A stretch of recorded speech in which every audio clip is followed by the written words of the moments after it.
చాలు. ఇవాళ మేము కొంతమంది కార్మికులు తీసుకొని వచ్చి డైరెక్టర్ పా గారిని గౌతమ్ గారిని కలిసాం. వీళ్ళు పెట్టిందే 2 సార్లు మెడికల్ బోర్డు.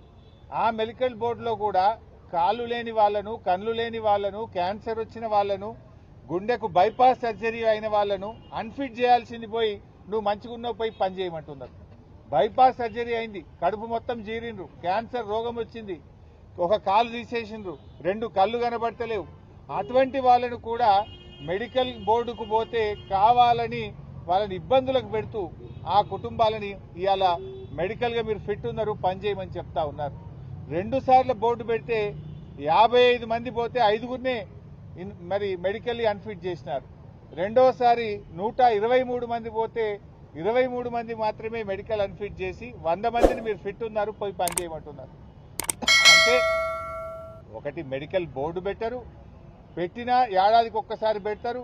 అక్కడికి వెళితే కూడా వాళ్ళ దరఖాస్తులను మానవతా దృక్పథంతో పరిశీలించాల్సింది పోయి చాలా దుర్మార్గంగా మెడికల్ ఇన్వాలిడేషన్ను సర్టిఫికెట్ను రిజెక్ట్ చేస్తూ మీరు ఇవాళ ఇబ్బందులు పెడతా ఉన్నారు. అందుకే ఆ కార్మికుల్నే తోలుకొని వచ్చినాం. ఇవాళ క్యాన్సర్ వచ్చిన వాళ్ళను, గుండెకు బైపాస్ సర్జరీ అయినటువంటి వాళ్ళను, కాళ్ళు లేని వాళ్ళను, కళ్ళు లేని వాళ్ళను, ఒకవైపు కిడ్నీలు ఫెయిల్ అయిపోయి చేతిలో బ్యాగ్ పట్టుకొని నడుస్తున్నటువంటి వాళ్ళను అసలు మీకు ఎట్లా చేతొచ్చింది, ఎట్లా మనసు వచ్చింది అని నేను రేవంత్ రెడ్డి ప్రభుత్వాన్ని అడుగుతా ఉన్నా.